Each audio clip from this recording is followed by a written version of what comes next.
Okay, video 13, part B. Had a little problem there we had to attend to. We're going to pick back up with Jeremiah chapter 23, 3 through 8. And so we started out, woe to your shepherds, but I will collect the remnants of my flock from all the lands where I have driven them. My sheep, in other words. So, that's verse 3. Will restore them to their homes, and they shall be fruitful and multiply. I will also appoint shepherds who will tend them. They shall not be terrified or driven or injured, says the ever-living. The days also shall come when I will raise for David a righteous offshoot and a royal king who will govern and do justice and right in the land, because that's why you're judged for not having a proper justice system. You just have no control over your government, and they're just doing basically perpetual war. They can war all over the world, and they'll prevail until he steps in. So, yeah, this righteous offshoot, of course, would be Christ, who will return, who will govern, and then his gods, the ones that were trying to do what's right and teach what's right, follow his law, and so forth. Okay, those are the ones he'll protect and who will rule with him with an iron rod. It says that 3 times in Revelation. Okay, in his days Judah shall be saved, Israel rest in safety. So it's house of Israel, house of Judah, right? All 12 tribes. His name shall be called our righteous Lord. Think the King of righteousness. Said it was a royal king. Righteous Lord, King of righteousness. Okay, can't be but one. Therefore, the time shall come when they shall no more say by the life of the ever-living who brought Israel up from the land of Egypt. So it's got to be talking about the same people, same 12 tribes that he brought up. This ever-living brought up, that was Christ the rock. Okay. But by the life of the ever-living brought Israel up, conducted the race of the house of Israel from the land of the north, and from all the lands he had driven them, restored them to their own soil. Okay. Now, it doesn't say their soil is going to be over there in the Middle East. Like I said, you can teach it that way if you want, but what if that ain't it? The people he's restoring are people who obviously worship Christ, teach the message, follow the law.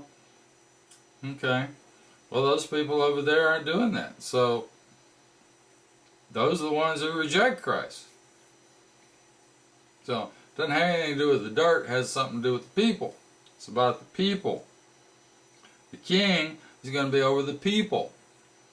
And it's not a king over dirt in the Middle East. The king over people who follow his law, institute those laws in their government best they can, then keep control over their government, which they had to be at the beginning, but now they don't. Okay. And they fit the prophecy of Ephraim and Manasseh. Let's continue. We'll go to chapter 30. Now, verse 2, thus says the ever-living, write the whole, the messages which I've told you in a book. So he's telling Jeremiah to write a book. For see, the days come when I will restore the captives of my people, Israel and Judah. So he's talking about restoring all 12 tribes to their land. And of course he's restoring the people who follow his law and teach Christ. And they were in captivity. Return them to the land that I gave to their ancestors, and they shall possess it. Okay. Well, maybe he's talking about people over there in the Middle East, or maybe he's talking about land somewhere else in these nations, this great nation, and this commonwealth of nations whose ancestors settled those lands and believed in Christ and set up governments based on God's law and so on and so forth. Sent missionaries out. Maybe it's their ancestors he's talking about. Okay?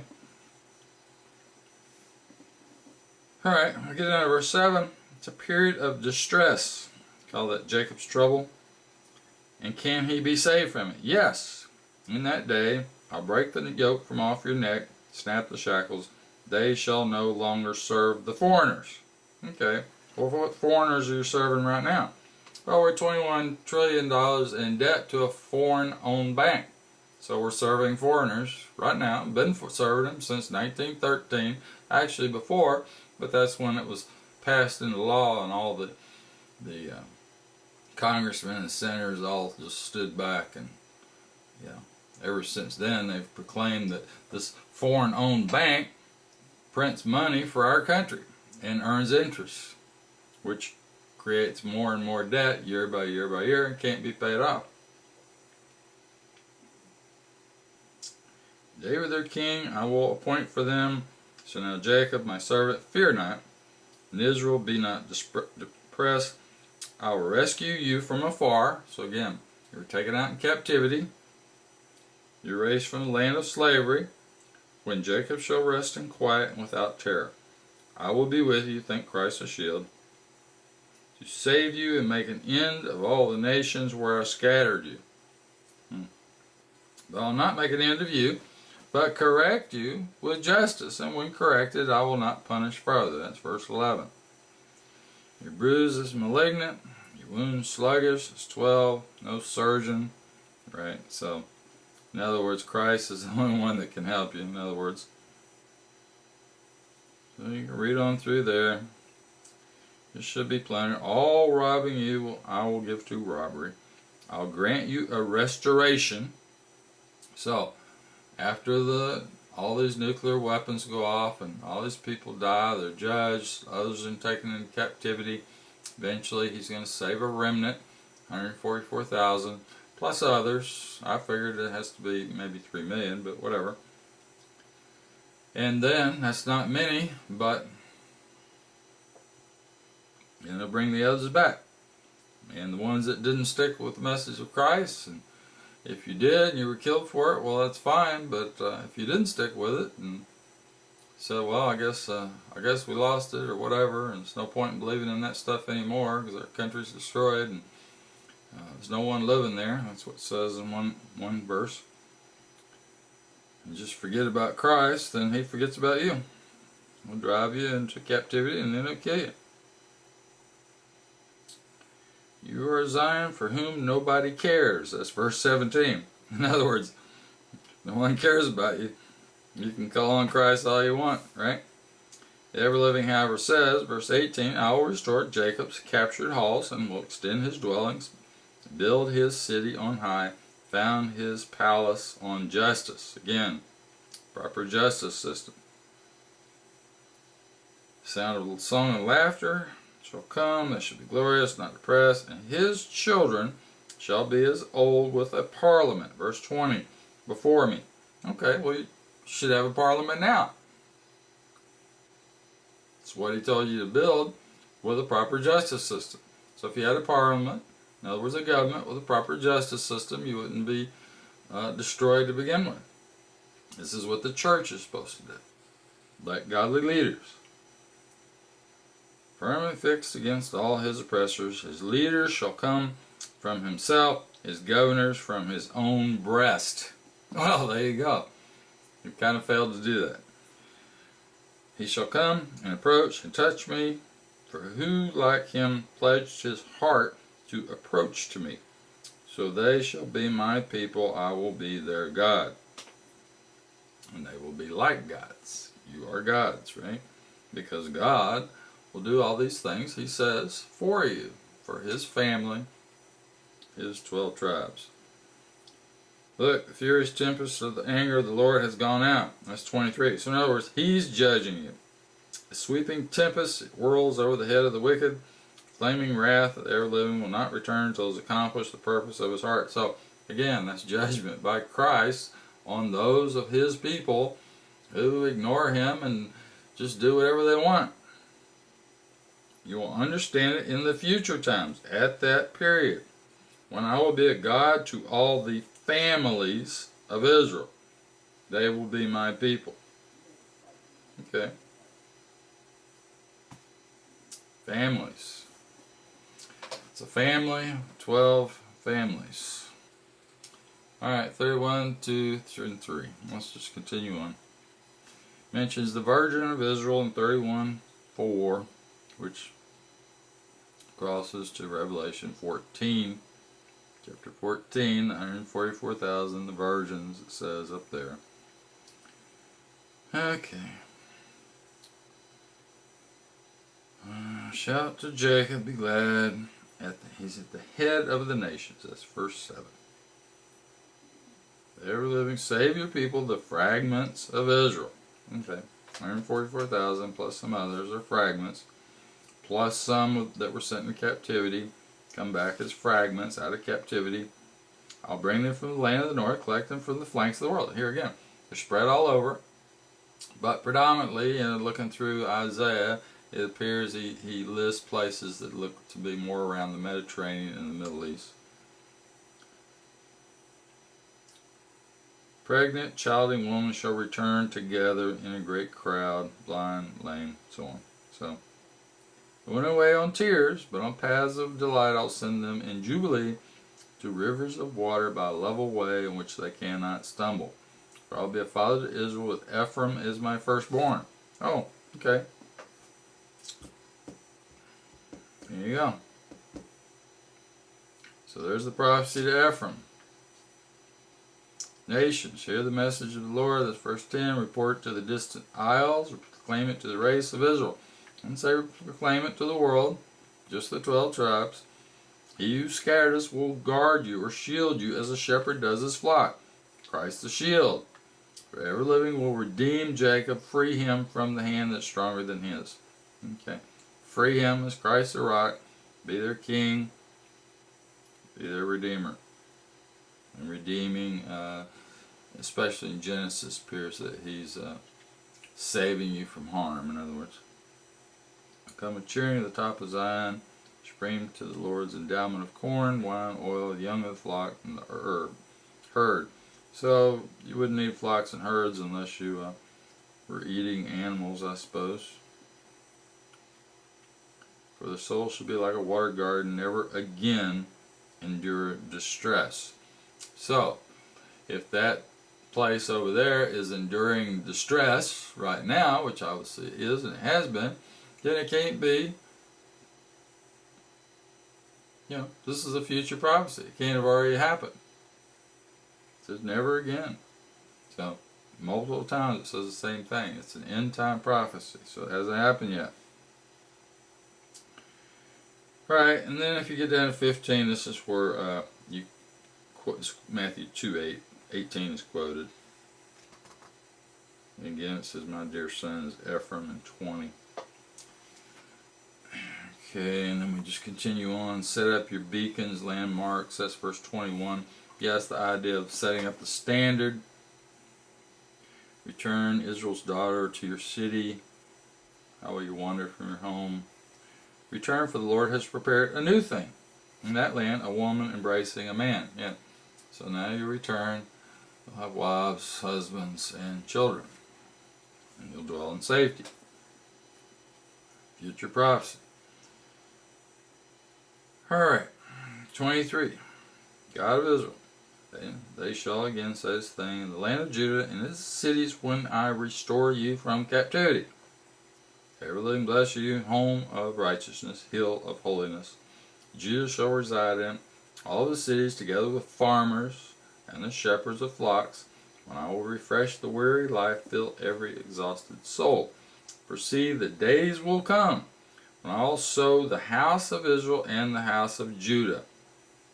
Seed of man and the seed of cattle. So, it's all 12 tribes. As I watch them to pull up, drive out, and break down, and to ruin. Wait a minute.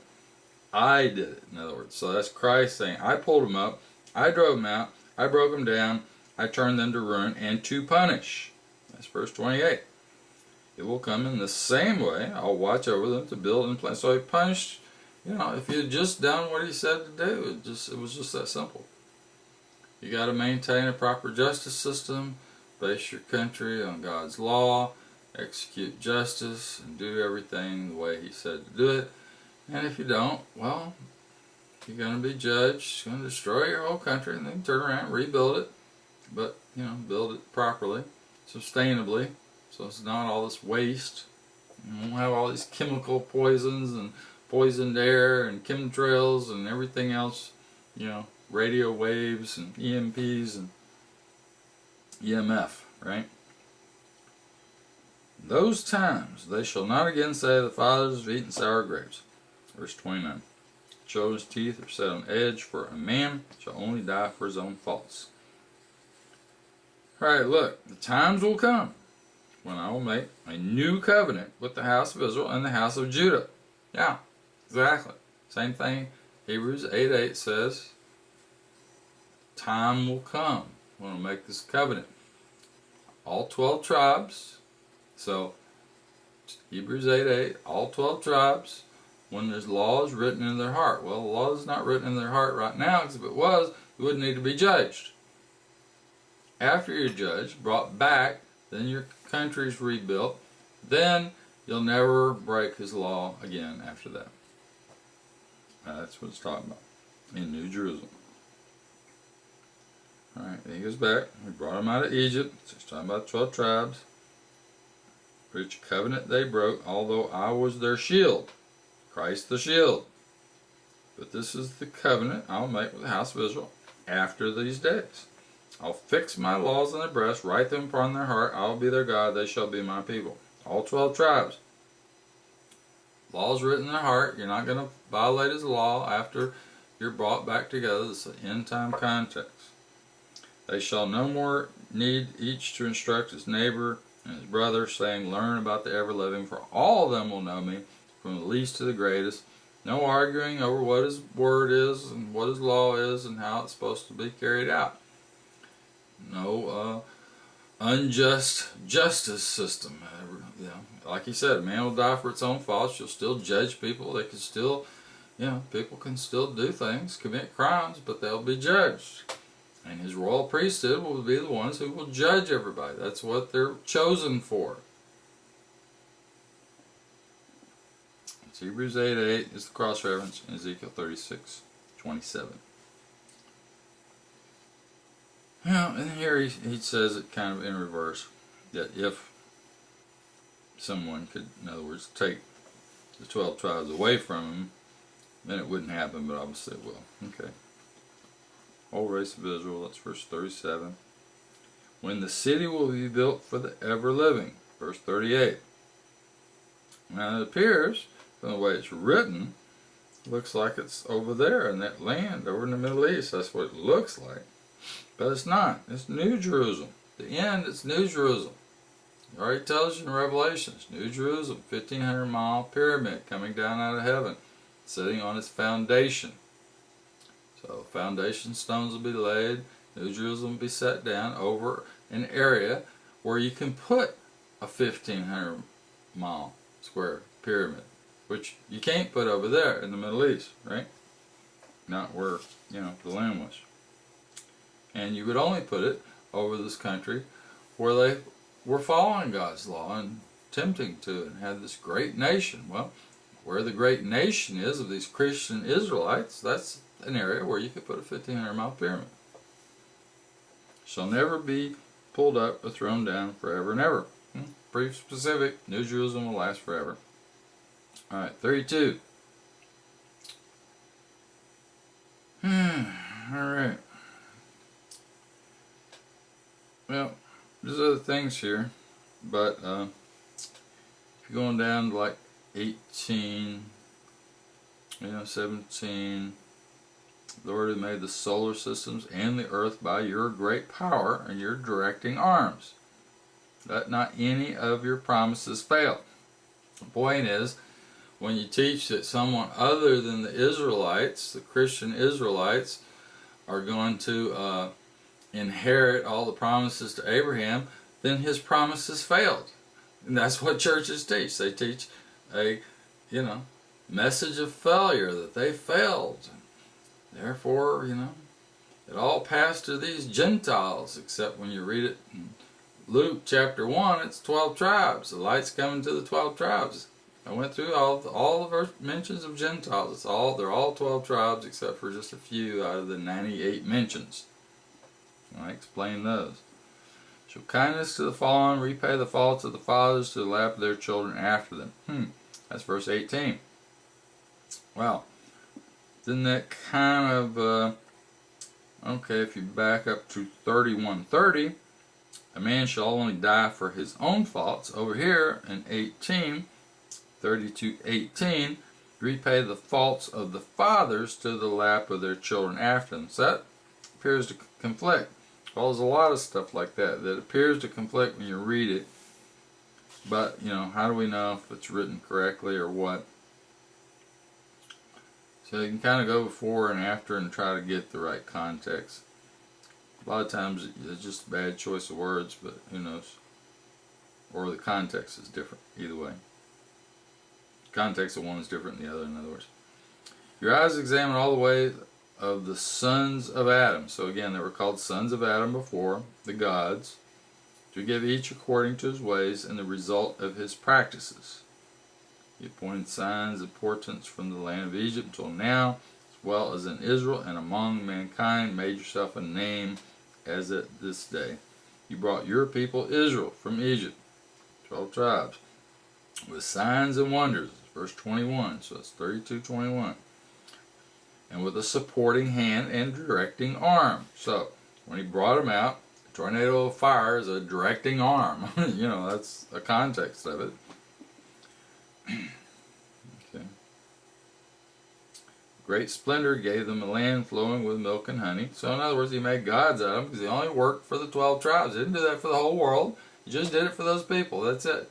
And he's only working today for those people who he gave the covenant to, the ones who still hold to it.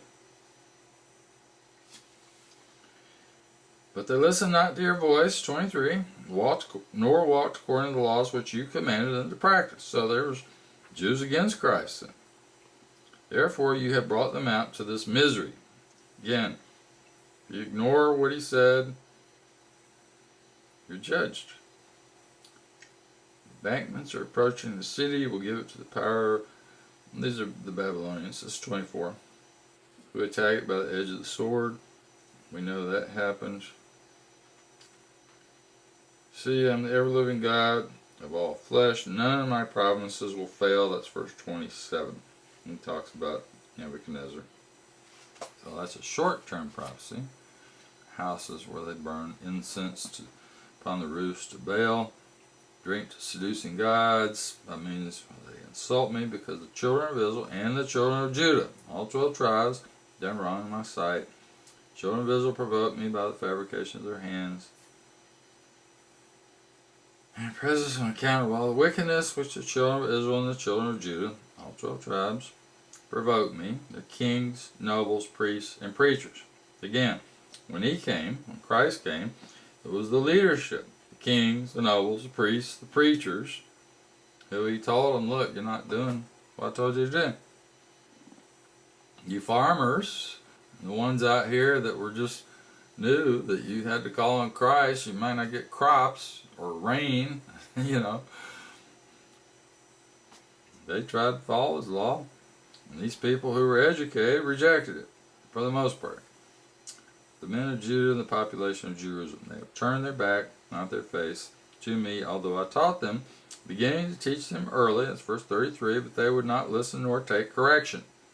They even set up their idols in the house upon which my name had been invoked. To defile it, erected columns to Baal, passed their sons and daughters to Moloch. Okay, so that's a cross-reference, and it's not this, I was trying to think what it was. I think it was Exodus 32 maybe, or maybe it was Deuteronomy. I think it was Exodus, where he said I guess it wasn't Exodus, where he said Christ stated that. It's a cross-reference on the list of New Testament quotes. He quoted the same thing, that they were taken out of the book of life for following Moloch, killing the children. Just crazy. Such harsh practice caused Judah to sin. That's verse 35. But, however,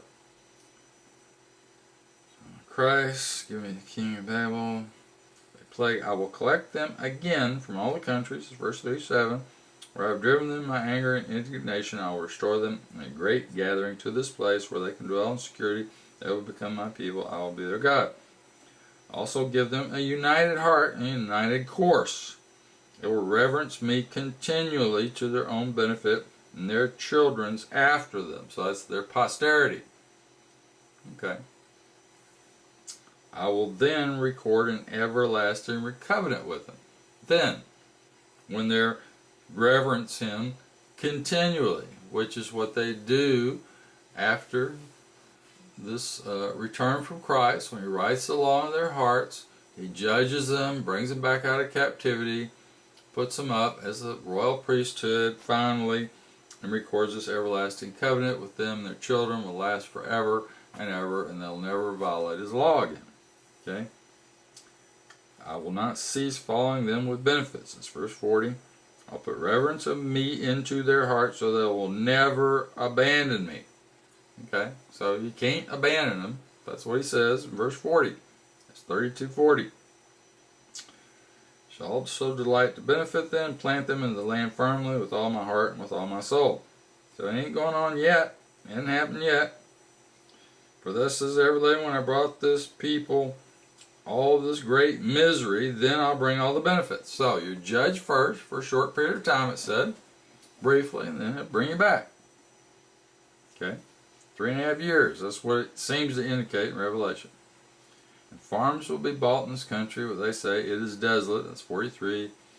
It has neither men nor cattle. So the country is so destroyed, it's desolate, has no men or cattle in it, or it appears to. Now, this remnant, like I said, is a very small amount of people compared to what it is. So the whole country, you know, that's what he says. Whole country is destroyed. No men or cattle. Now, it's talking about the Babylonians here, okay? But, you know, as it just said before, everlasting covenant, they won't abandon them just before. That doesn't fit with current modern day, so it's obviously the future. Alright, so he talks about the district of Benjamin, Jerusalem, villages of Judah, towns of the hills, villages, hamlets, where I will restore the captivity. So, all 12 tribes. Alright, chapter 33. Okay, so he's talking about Babylonia again, verse 5. I'll slay my anger. I will slay, from whom I have hidden myself. So he's hiding himself from you because you don't have any, you know, not willing to follow his law and do what he told you to do. It's very simple, being blessed or cursed. It's very simple. It's not difficult. He tells you how to set up a parliament and how to have proper judges and where to get those people from, which are obviously from within the assemblies of the what we would call churches today. There was assemblies back then. He called the first church, actually, is called out of at Mount Sinai. That's what he called a church. So he hid himself, turned from the city because of all their wickedness. I will again bring existence and health, unveil to them rich peace and security when I restored the captives of Judah and the captives of Israel, all 12 tribes, with their children to their former state. I'll purify them. They offended me, pardon the whole of their sins, which they offended me and by which they rebelled against me. It shall be a monument of delight and beauty. Well, it isn't that now. And they already said forever and ever multiple times. I'm going to say it again. Alright, continue on down, just read that. I'll restore the captives to the country, to the former state, verse 11.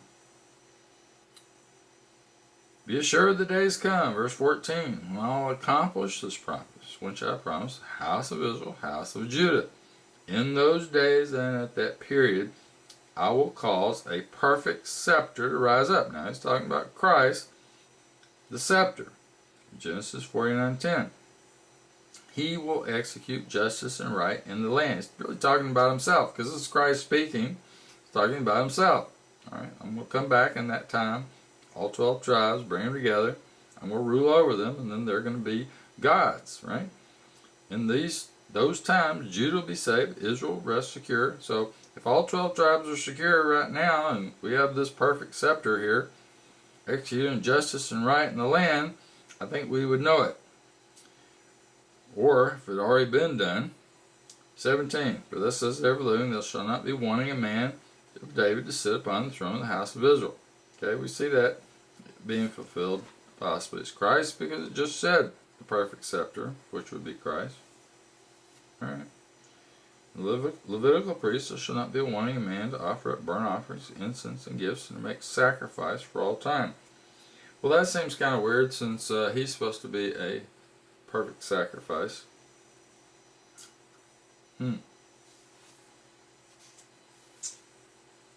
So then he kind of says this in reverse: if my institution can be broken, alright, then David wouldn't rule. So in other words, it can't be. Race and serving the service of Levites. So he finishes that in 22. Have you seen what this people say? The two families that ever living chose. Verse 24. Okay, this is 33, 24. Two families. In other words, witnesses. Because they're chosen. But he says he's cast them off and rejected the nations from continuing. Yeah. Because right now they're doing a lot of things. They should be standing up as gods, calling on Christ, and putting people into their parliament to rule over them from these best Christian people that they have, and electing those people to the proper offices and making it all happen, and judges and all that. They're not doing that. So their justice system has completely failed, has been failed, a failure for a long time. So he says he's cast off, rejected the nations from continuing. The ever-living, however, declares, if I have not appointed the institutions of day and night, the fixed laws of the solar systems and earth, then I will repudiate the race of Jacob, and not take from his race governors for the race of Abraham, Isaac, and Jacob, when I restore their captives, and pity them. Okay, so in other words, he's saying that in reverse. But so he's saying that he's going to take governors. So we're going to have governors again who follow his law. So all these positions that you have now, we have governors now. But we choose people that don't follow his law, and we think that's okay. It's mostly attorneys. Generally, is what people are picking out to rule over them, just attorneys. They don't know that because it's not said. Alright, well, so that's your Jeremiah. Ezekiel.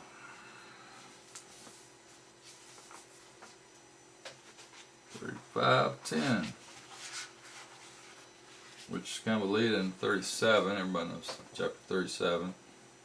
Dry bones, and then all 12 tribes brought together. But 35:10, let's see what's here. Alright, son of Adam, turn towards Mount Seir. I don't know. It's the Edomites. I am opposed to you, extend my hand, make you desolate. So it's talking about destroying Edom, the Edomites. Because you had a perpetual hatred and poured out the children of Israel to the hand of the sword at the time of Edom, at the time of his passionate slaughter. So, and since the Edomites were from Esau, and that was, they're killing Israelites from Jacob and their brothers, that's why their children, the Edomites, are going to be destroyed.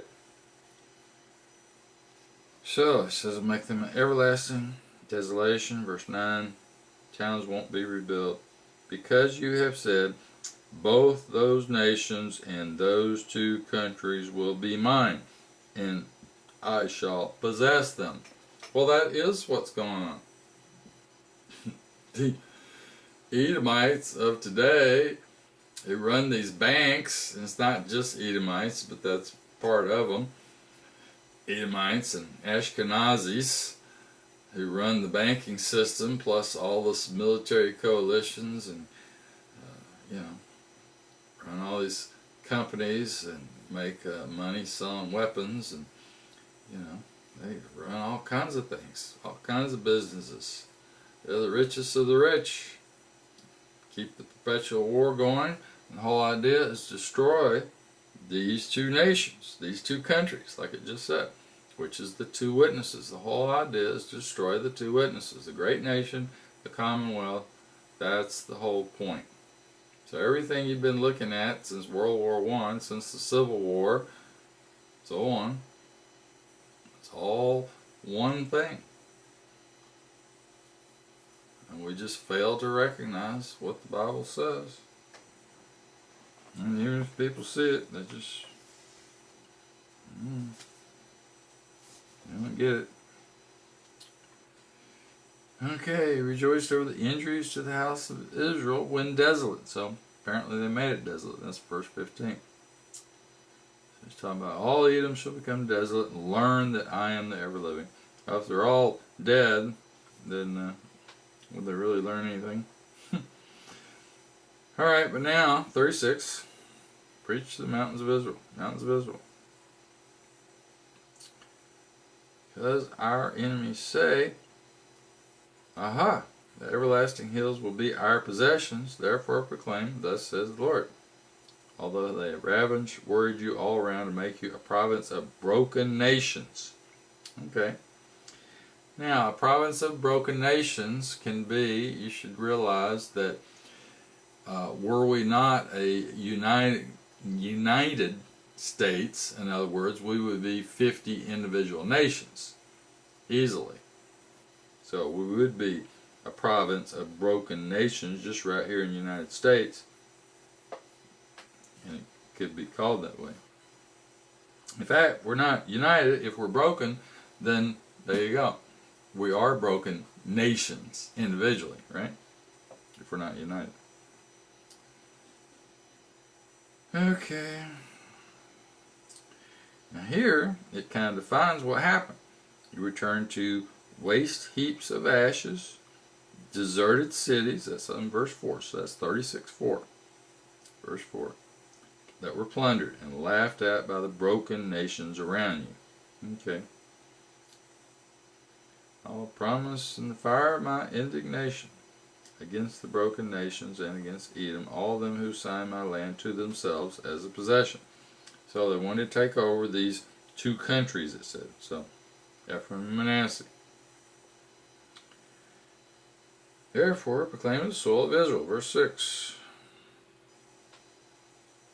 Because you have borne the insults of the heathen, therefore I have raised my hand, that the heathen around you shall bear their own disgrace. So, here Christ is going to raise his hand, judge the heathen that broke into their nation. But it says they were plundered and they were deserted and there was no men and no cattle. Okay, so we've already seen all that context. So they were destroyed. However, he allowed it and probably encouraged it or enabled it.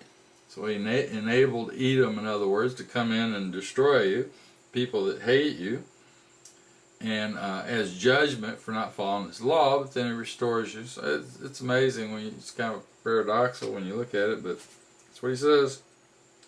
But you, mountains of Israel, verse 8, shall grow trees, bear fruit for my people. Yeah, okay, it's talking about people as trees. I'm with you, will turn towards you. You will be cultivated and sown. I will increase a population. So all this is about trees being cultivated and sown, but it's about people. Population from the house of Israel being increased. So trees is people. Who return, so it's allegory. Who will return to the burnt up cities and rebuild them. Okay, that's verse 10. Again, so the cities were burnt up. Now, and he let them burn up or encouraged it as a punishment. But he saved those, the few, the remnant, plus some others, but not a whole lot. So, didn't talk about any of them flying away and missing all the judgment. He just said you were judged and he's judging you. So, you're not flying away, you're judging. He's judging you because right here in the scripture he tells you how to do it, how to have a proper justice system, how to set up a government, how to rule it. It's all right here in his word, but you're not following it. You're not, most people don't even know what all it says about having a proper justice system and having a proper government, how parliament's supposed to be and how it's supposed to be set up. It's all in your scripture, but pastors don't teach that because they don't want to be involved in electing godly people. When they become corporations, they became part of the establishment church, they agreed not to do that. Not to be involved in electing godly leaders, which is contrary, and it's the whole reason you're being judged for exactly what your shepherds are doing. Getting out of what they call the political system. Well, it's not a political system, it's a command of God to have godly people ruling over you from within your own people, your own nation, in other words, your own race. You can't just go out and hire anybody to run your country and be a governor or be anything. Period. You're supposed to dwell alone. That's what it says. All you gotta do is read it and do it, but since you don't do it, you can lose your country, so whatever. I'll increase men and cattle, verse 11, you'll increase in breed to your ancient population, I'll benefit you more than formerly. Yeah, that's also a prophecy in Isaiah, so you'll have twice as many as before when he restores you. Alright, when I bring the men of my people Israel, then he will possess you, it shall be your estates, you shall never again be bereaved of children, in other words. Because they say to you, you devoured men, have been a destroyer of your population, therefore you shall not again devour your population. So, in other words, you've destroyed yourself. Yeah, exactly. That's the whole point. Tell you to follow his law, tell you how to do it, and it's all right here in his word. It's not difficult. Follow the law, be blessed. Of course. Told you how to do it. It's not difficult. And we were doing it pretty good at the beginning. All you're supposed to do is maintain that. You want to ignore God? Well, that's fine. But now you're going to lose everything that you built for the last 200 or 300 years. Or more. All going to be destroyed, but then you'll be brought back. And I don't know. That's just the way he does it. Yeah, no more startle you by the insult of the heathen. You shall no more bear the reproach of the peoples. You shall not be devoid of your population again. In other words, that's 15. Okay. Son of Evan, 17. When the house of Israel resided in their own country, they defiled it by their conduct and their idols. Okay, we got plenty of those. The conduct for me was like that of a depraved, loose woman. Okay, we're doing that. So I poured out my indignation upon them because of the blood they shed upon the earth. Think perpetual war. No control over your government to stop it. Just gets worse and worse, and more debt, and everybody just sits back. Churches do absolutely nothing to make a change. They just say, "Oh, we're gonna miss all this judgment. All this judgment is talking about you being judged, the two families being judged because they're not following His law and don't have." Okay, well, pastors say, "Well, we're gonna miss all it because we're Christians." Okay, so at the end, after all these people die, all these Christians are wiped out. There's only a few actual Christians left. I think most of them probably going to get it, but you know, obviously people are going to quit believing in Christ because they're going to say, "Well, you know, look, none of this stuff happened that the pastors were teaching, so it must not be a Christ after all."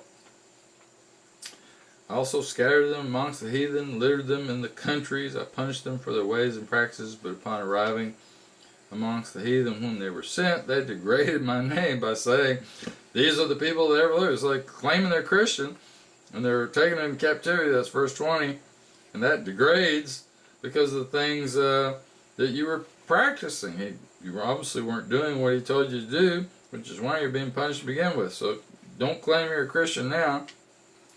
I, however, have regard to my name, which the house of Israel have degraded amongst the heathen where they wandered. Therefore tell the house of Israel, I will not effect this for your sakes, but for my holy name which you have degraded, to whom you have come, I intend to sanctify my name, greatly degraded name, among the heathen which you degraded amongst them, so that the heathen may learn that I am the ever-living.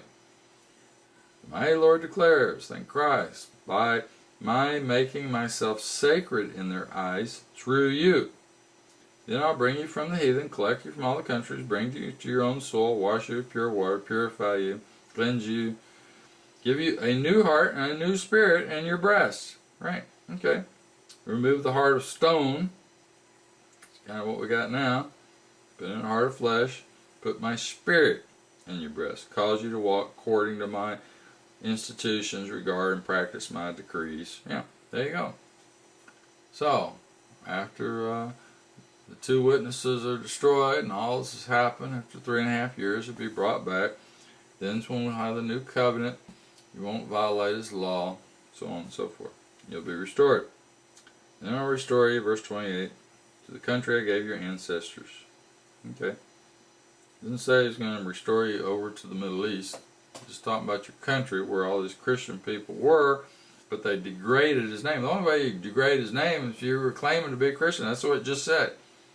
You were claiming to be a Christian, but you weren't following his law, and that degraded that name of being a Christian, by the fact that you weren't actually doing those things. You were just claiming. You see? Alright. Rescue from all your corruption is 29. Calling the corn, so now it's talking about food and will not lay famine. Increase the fruit of the trees, products of the fields, no more famine. Okay? Then you will reflect on your wicked ways and bad conduct and be despicable in your own sight. Like Jesus, all right here in the Word, we could have just read it and done it. None of this would happen.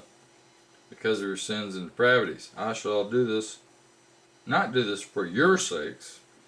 Let yourselves know that and be ashamed and feel the disgrace of your conduct, house of Israel. Okay. But it's all 12 tribes. 33. My Lord says, in the time when I cleanse you from all your passions, restore you to cities, and you rebuild the burnt ruins and the desolate land that was a waste to the eyes of all who passed through it. So there you go. No men, no cattle. It was pretty much completely destroyed. Just a small remnant of 144,000 plus a few others that had small outposts that survived, and he shielded them in various places. Okay. How has this country that was a desert become like a Garden of Eden? Oh, wait a minute. Okay, so it's become like a Garden of Eden. It's burnt and desolate, broken down cities, inhabited fortresses. Okay, so it's already been rebuilt. There's inhabited fortresses by the remnant who's been blessed. Okay, for following his law. Sanctuaries, in other words. And the fragments of the heathen around will recognize that I, the ever-living, have rebuilt the ruins. So the ever-living is going to rebuild it and make fortresses.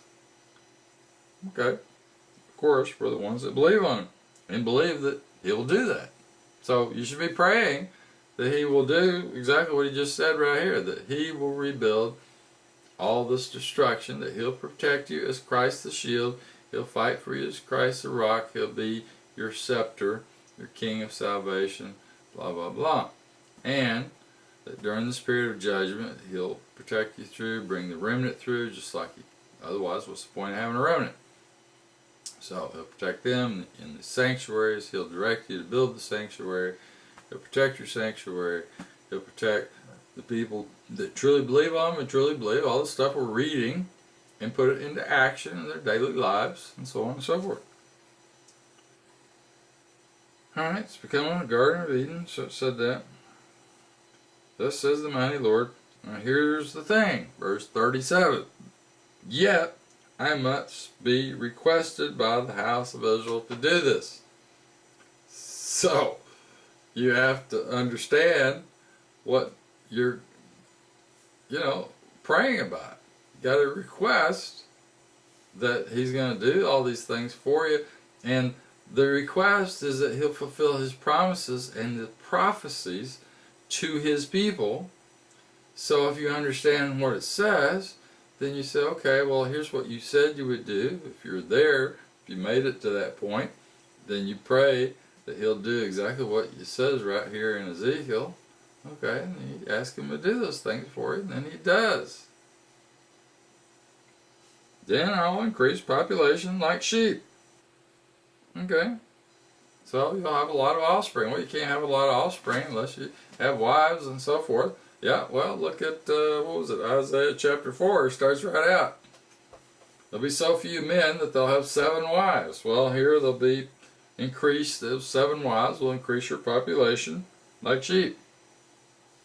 Burnt cities shall be full of men like flocks, and they shall learn that I'm the ever-living. That's how 36 wraps up. Alright, so I think we got plenty of time on that one. We'll come back with chapter 37 of Ezekiel. So that was part B then of 13, I guess. We'll come back with 14 on Ezekiel chapter 37. So, and there's still quite a bit. Probably do a couple more videos. I don't know, maybe more, just to finish up these basic connections. But this is just all the way through the Bible, how it lays out. So, thanks for watching.